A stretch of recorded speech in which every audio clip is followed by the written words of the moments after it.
Hi everybody, what is up? Welcome back to the channel. I have bad news. Amazon's screwing over their consumers. Who's surprised? If you have not heard the news, which you probably have, because I'm honestly like a little bit late to this party as per usual, but I really wanted to make a video about this just because I think it's really important that we get the word out about what's going on, because there is a time constraint to react to it. So if you missed it, Amazon put out a notice, I guess you would say, that from February 26th onwards, they will no longer be allowing people to download Kindle ebooks off of the Amazon website. So any ebooks that you have already purchased and that you already own, as well as any future ebooks that you buy, you will no longer be able to actually download the e-copy file. You will only be able to access them on a Kindle device or on the Kindle app. So if you own any digital copies of books through Amazon, I highly recommend that you download them before February 26, 2025, because after that date, you will not be able to do so anymore.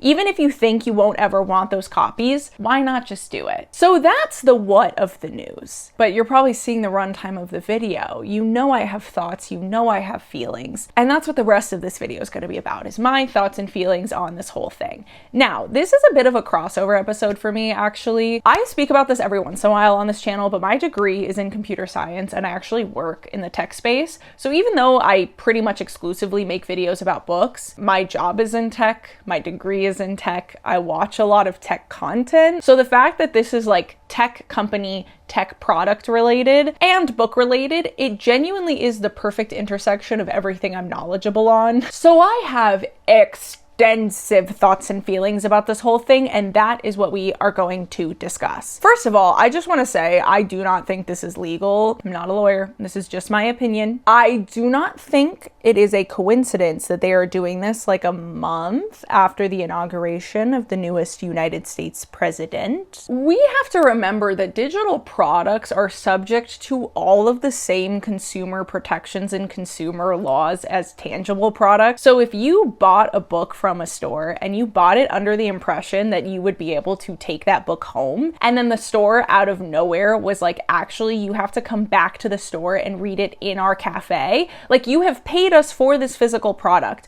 but you have to read it in our cafe and we did not tell you that when you purchased it. How is that not a violation of consumers' rights? It would still be messed up, but it would be very different from a legal perspective if they had said from February 26th onward, any new Kindle books that you purchase, you will not be able to download, because then they are making the consumers aware of this change prior to the purchase. So then any consumers after that date would be buying it under the understanding that they're not going to be able to download it, and that would make it different. But there's a bunch of Amazon consumers out there that have been buying Kindle books for years under the understanding that they can download the actual file itself. Like, you are purchasing the ebook, meaning you can download the file. You don't have to read it on a Kindle. Amazon offers a Kindle that you can read it on and it integrates nicely, but what you're buying off of the website is the ebook, the file. What you have purchased is the file. And then you can access that file via your Kindle or via the app, or you can download the file if you want. They are changing what the consumers are purchasing. They are now saying what you purchased was a license, but that was not the case before. What you bought before was not a license to access the media. What you bought before was the file. Just because a lot of consumers don't download the files and they do typically just access them through the Kindle does not change what the consumer was purchasing. The consumer was purchasing the file. So they are basically saying all of these purchases that people have made over the years, they actually were buying something else. Like, we're gonna make it so that you no longer actually have access to the file. What you have is a license to access the media that is different. That is why I think it's illegal. Now, again, I'm not a lawyer. I only know this stuff from like the tech perspective. Like, they teach us about tech laws in college. So I've learned this, but more from like the tech side of things and the things that you should know if you're going to be like selling digital products and software and things like that. So I'm not actually a lawyer. So for all I know, there's some kind of legal loophole. Let's get legal to make a video on the actual like legal side of it. But per my understanding of product law, they should not be allowed to do this. But I don't think the current administration is going to go after them of their own accord. I don't know if there's room for a class action lawsuit.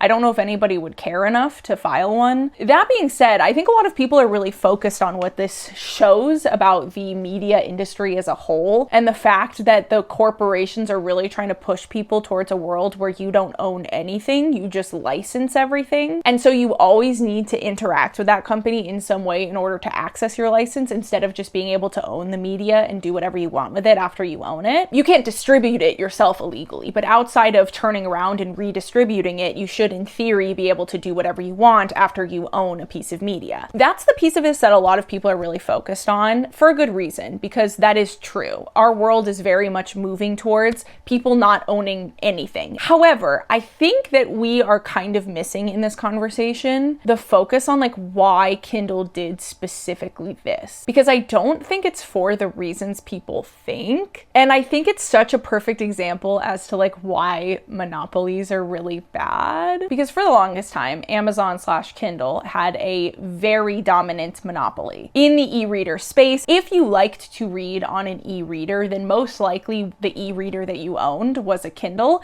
and most likely the ebooks that you bought were through Amazon. There were other options over the years. Nook is the Barnes & Noble version. They used to sell physical like Nooks, like e-readers. I don't know that they do anymore, but I know that you can still buy ebooks off of the Barnes & Noble website. I just don't know that they offer an actual e-reader to read them on. But you can read them on a computer, on your phone, or load them onto a different e-reader. There are a bunch of other places where you can buy ebooks. You might even be able to buy ebooks through your local indie bookstore. You don't have to purchase your ebooks through Amazon, but because Amazon has always had such a dominant monopoly over the actual physical e-reader space, it's just kind of widely believed that you have to get ebooks through Amazon because it integrates so nicely. And there's so many people out there who don't even know that you could purchase your ebooks other places. The thing that makes this so interesting is, while a lot of the consumers might not have been aware of or had any interest in seeking out buying ebooks any other places, Amazon was well aware of the fact that there were competitors in that market, and if they hiked their prices up too high, that might drive people to seek out purchasing ebooks other places, or to just default to buying the physical book.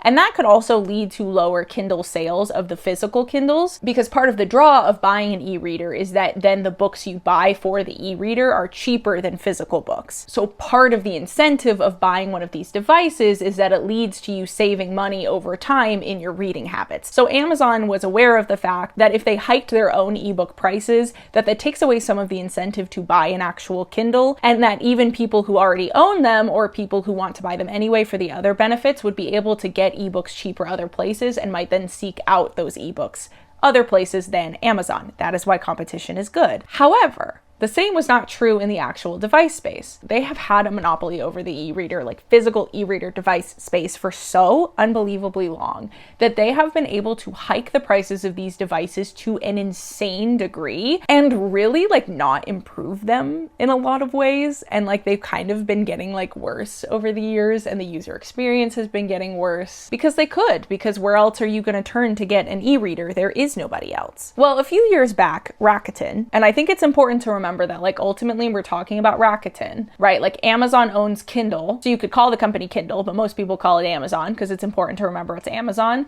Kobo is owned by Rakuten. So while Kobo is the brand of e-reader I'm about to start talking about, it's really important to remember that the company that we're talking about is Rakuten, the finance company. Okay, but Rakuten owns Kobo. A few years ago, they started releasing their own e-readers to little to no fanfare. A lot of people weren't even really aware of the fact that there were other e-readers you could buy outside of Kindle. There is another company called, I believe it's Books, but don't quote me on that, it's Boox, that is another e-reader competitor as well. And neither of these competitors were really getting an edge against Amazon. Amazon just had such a tight hold over the e-reader market that I would be surprised if you had even heard about the Kobo when it was first released. Except Rakuten also owns Libby. Libby is an app that acts as a distributor of library books. So if Libby is available in your area, then you can download it and load your library card. And then you can rent ebooks from your local library and read them either on the app on any of your smart devices or on an e-reader. In the United States, you can access Libby on any e-reader on the market, including Kindle. Globally, you cannot access Libby on Kindle. In fact, I believe that the United States is the only country in which you can access your Libby books on Kindle. So this obviously gave Rakuten/Kobo an edge worldwide with consumers, although it's my understanding, having never tried a Kobo myself, that the older models are not nearly at the quality of Kindles. And so the big selling point globally was that you could then access library books on your e-reader and you didn't have to read them on your phone. So they started to kind of gain an edge in the global market for that reason, but not in the United States market. Now, why is that? That's such an interesting piece of this whole thing for me. Nobody knows for sure exactly why Libby can be integrated in the United States, but nowhere else in the world. I have two theories. The first is just that before Rakuten decided to build their own ebook, they made some kind of deal with Amazon to access Libby in the United States. And then after making that contract, decided to release their own e-reader, and so then decided not to sign a contract like that with Amazon globally. And either that contract hasn't expired yet, and once it does expire, you won't be able to access Libby on your Kindle anymore, or there was some kind of re-up clause in there. The other possibility is just that because this is the distribution of a public service to the masses, that the United States told Libby that they had to allow Libby to be available on Kindles, or essentially just that they could not limit access to the ebooks, which included allowing them on other e-readers. It might not have been a specific conversation about the Kindle. We don't know, and we'll probably never know. I mean, I guess we'll see in the next 5-ish years if Libby gets taken down off of Kindle in the US. If that is the case, then I would assume it was a contract thing. If Libby remains accessible in the United States on Kindle, then I would assume that it's something that the United States government said. It feels like if the United States had fought for that right for their constituents, that I don't understand why other countries would not have also done that.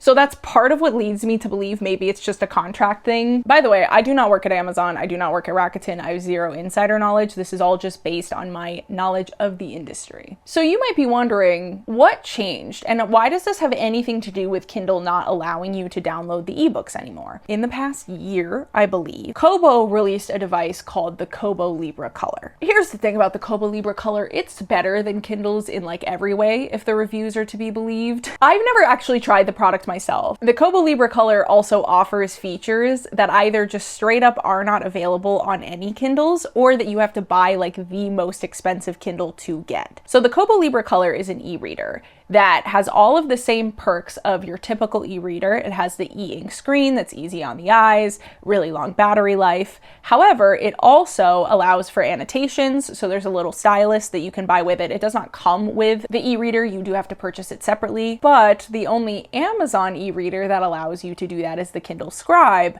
which is over $400, while the Kobo Libra Color is $230. And the flagship feature of this product is right there in the name. It's called the Kobo Libra Color. This is the first e-reader on the market that has an e-ink screen that allows for color. So it's still the same e-ink screen type that is much easier on the eyes for long periods of time with reading and easier to see in the sun, but now it allows for color instead of just black and white. Amazon at the time that this came out did not have a single product that had color on it. So to summarize, Kobo came out with a product that is significantly cheaper than its closest Kindle alternative, and even that alternative did not have all of the features that the Kobo has. So it's just better in every way, basically. If you are somebody who doesn't care about having color and you don't care about being able to annotate or any of that, then there's no reason why you can't just get the base Kindle, and you probably wouldn't care about any of this. But anyone who wants to have some color, maybe they read a lot of manga or graphic novels, or maybe they just like having the color on the covers of the books, or if you want to be able to annotate, all of these things are things that can be done on the Kobo Libra Color. In response, Amazon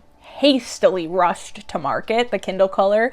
Why do I say that? Because there's a major problem with it. Again, I don't work at Amazon. I don't know 100% that they rushed it to market, but I do not think it's a coincidence that Kobo came out with this product. A few months later, Amazon was like, surprise, we have a color Kindle too. And then that Kindle is having a problem where there's like a burn-in of yellow at the bottom of the screen. So over time, the yellow color burns in to the bottom of the screen. They claim that if you turn it off and leave it off for a while, that it fixes this issue. I have no idea if that's true or not. That's just what Amazon says. But I do also know that they have paused all sales of the Kindle color and are not currently shipping any out that people have bought because they are trying to fix this issue. So it's serious enough that they've paused sales. That does not feel to me like a product that went through all the normal quality checks. But like I said, they've been lowering quality over time. So maybe it really was ready to go to market and they just released it in response to the Kobo, and it would have had that issue regardless of if the Kobo had come out or not. But the other thing that really changed is that people are very, very angry with Amazon right now. People have been angry with Amazon for years. People have been understanding of the fact that Amazon does not have the best business practices, but a lot of people were just kind of accepting Amazon in their lives as a necessary evil. And I think Amazon kind of knew that and was really taking advantage of that and was like continuing to get more and more evil and more corrupt, just in my opinion. Allegedly, should probably just throw that in there for safekeeping. Kind of banking on the fact that people consider them to be a necessary evil. And they have reached a point where there are a lot of people out there who are genuinely seeking to live in a world where they do not purchase anything from Amazon and to completely work purchases off of Amazon out of their lives. So not only is the Kobo Libra color very competitive to the Kindles, but it comes at a time where there is a mass desire to move away from Amazon and therefore move away from Kindle. And so if you watch any reviews of the Kobo Libra color since it came out, you will notice that a lot of these creators say the same thing, which is that they love it. They don't regret switching to it. Again, I myself have never tried the product, so this is not myself an endorsement of it. I'm just telling you what I've seen other people say. People love it. They don't regret switching to it. And there was a lot of like hint, hint, wink, wink. There may or may not be a way for you to take your old Kindle books and move them onto the Kobo. If such a thing exists, I'm not going to tell you about it because I do not want Amazon's ire to come down on me. But there is kind of this like, if you're concerned about not having access to your old ebooks on your new e-reader, that is not something you should be concerned about. And if you do a little Googling, you might be able to figure out why that is. So while it is true that the world, especially with like movies and TV shows, is moving toward a place where even when you purchase something, you still need to go to that website to access it. What you're buying is a license, not the physical product. I don't think that Amazon did this because of that. They did this in direct response to the fact that this is something that is allowing people to switch to the Kobo. In my opinion, again, allegedly, I don't work at Amazon. I'm not in any of their meetings. I have not heard this from anybody at Amazon. This is just my interpretation of the situation given what I know about this industry. I think Amazon saw all the same reviews that I've seen and that maybe you've seen of people saying, hey, I love this new e-reader. It's so much better than Kindle. And I can buy my ebooks off of Kobo now, and it integrates with Libby worldwide. And I did not have to lose any of my old ebooks to do so. And this is in an attempt for them to take away that last piece of it and to make it so that if you want to switch e-readers, that means that you have to abandon the catalog you already own. So in my opinion, this is an attempt to stop people from leaving the Kindle ecosystem by taking away the ability to load these onto other e-readers if you want. What I'm getting at is I don't think this is actually tied to the way the media landscape is changing. I think this is in direct response to the Kobo Libra color. And that is why competition is good and monopolies are bad. And you might be thinking, what do you mean? The competition is what's leading them to do something shady? No, no, no, no, no. They are doing something shady because the alternative to not lose market share is to make their products better and to sell them for cheaper, which they don't want to do either of those things. They want to keep making them worse and selling them at gigantic profit margins and keep their monopoly. And so instead of actually competing with the Kobo for your business, they want to just make it so that it's difficult for you to switch. Now, the big question is this a violation of antitrust? The interesting thing about antitrust laws is that they are so nebulous and difficult to interpret. And I'm not a lawyer and I did not go to law school. And there are aspects of them that I don't 100% understand. I'll be real with you. So if anyone wants to send this clip to legal Legal Eagle so he can answer my question. The first one I have is I am not 100% sure whether or not something can be an antitrust violation if a company doesn't already have a monopoly. I think the idea behind antitrust violations is that the government trusts, like there is a trust put in these companies that have major market share to maintain fair business practice. They have so much power that they can really demolish their competition and make it so that nobody can compete with them and maintain a monopoly. So it's kind of like once you have a monopoly, you have enough power to maintain that monopoly in a lot of situations. And that's why a lot of the punishment for violating these rules is splitting companies up so that they don't have that power anymore. It's not illegal to have a monopoly. It's illegal to take advantage of that monopoly to sabotage your competition. So if you prove to the government essentially that you're willing to sabotage the competition, then they will take away your power to do so. That's my understanding of these laws. So that's why I don't think, at least as of now, that Rakuten not allowing Libby to do deals with Kindle globally may not be an antitrust violation only for that reason. Otherwise, I think it 100% would be, because Rakuten is an umbrella company that has both of these companies underneath it. So Rakuten is saying that this branch of their company that's supposedly entirely separate from this branch of their company is not allowed to do dealings with a company outside of the umbrella that would compete with this other company that they own. That's where I'm saying, like, I don't know. I don't know if that would be an antitrust violation because technically Kobo doesn't have the monopoly right now. Lawyers, let me know. But on the Amazon side of things, is it an antitrust violation on their end to be doing this? Because I keep saying this is in direct response to the competition, and I do 100% believe that this is in direct response to the Kobo Libra color specifically, to that product. So how is it not an antitrust violation if it is them attempting to stymie their competition? Well, again, it's not illegal to have a monopoly, and it's not even illegal to make business choices to compete with your competitors in different ways. It's only illegal to sabotage your competitors. So while we can speculate that the reason that they are revoking this feature is so that people can't migrate their catalog of books to their new e-reader, what Amazon could argue in court, I believe, is that A, there are plenty of other options for consumers to purchase ebooks and load them onto other e-readers. So they are not making it so that there are no ebooks out there to be read on these other e-readers, and consumers have the option to purchase e-readers from other sources and then load those onto other e-readers. So they're not actively sabotaging the use of these other products. You can still use them if you want, you just can't use them with your Kindle ebooks. Their other argument would probably be related to the Books, unfortunately. So the Books line of e-readers runs on Android. They just run Android OS, so that means that any app that you can get on an Android phone, you can get on a Books. So a Books as an e-reader allows you to read off of the Kindle app, the Kobo app, and the Libby app, presumably. So you could get access to all three of these things through a Books device. So Amazon would probably also argue that there are e-readers on the market that can still access their books, and that if the Kobo wants to offer the Kindle ebooks to their consumers, what they could do is allow for the Kindle app to run on the device, but that would mean having to completely overhaul their operating system. There are other e-readers on the market that can access these ebooks. Kobo just can't because of the way that they designed their product. As to whether or not those arguments would hold up in court, I don't know. Lawyers, let me know. So what are my final thoughts? How do I feel about this whole thing? I hate Amazon. I hate them. And to be fair, I hate all major tech companies. Name a tech company, I hate them. I will tell you guys that immediately upon hearing this news, I purchased the Kobo Libra color. To be fair, I had been thinking about buying it already because of all of the features that it offers, and the only reason I was resisting is because I already own a Kindle Paperwhite.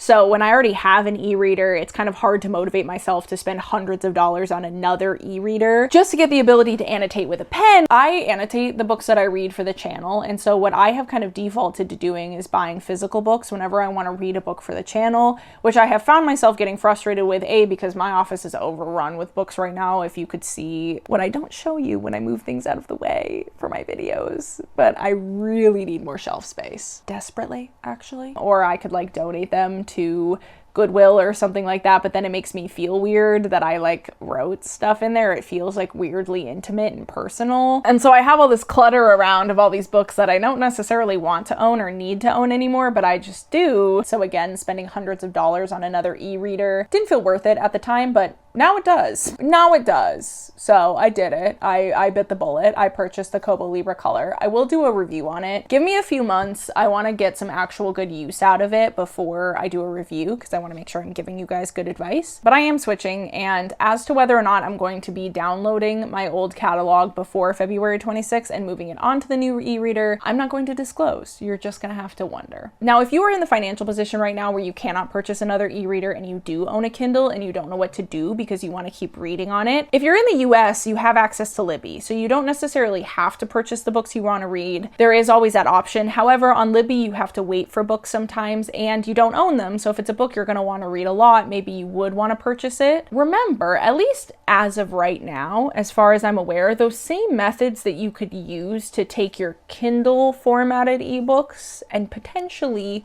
change them into a format where they could be loaded onto other e-readers could, in theory, be done in reverse. There is not any move from Amazon to make that inaccessible, at least as far as I'm aware. I don't know how they would, is the thing. Unless they made it so that you could literally, no, I don't even want to say that because I don't want to give them that idea. I'm gonna cut that thought off right there. Someone from Amazon might be watching. But that would mean that if you do not want to financially support Amazon anymore and you already own a Kindle and you are not in the financial position to purchase another e-reader from another company, you could, in theory, allegedly buy the books other places and load them onto your Kindle if such a method exists to do so. You would have to Google to find out. And then again, like, definitely download the books that you already have. And then that way, if you are one day in a position to purchase another e-reader, or if you need to because yours ever breaks, you still have access to your whole entire catalog that you've purchased, and you can load those onto your new e-reader at that point in time. So that is what I would recommend that you do if you do not have the ability at this point in time to purchase another e-reader. However, I just want to say, you got to do what's best for you as a consumer. I don't mean to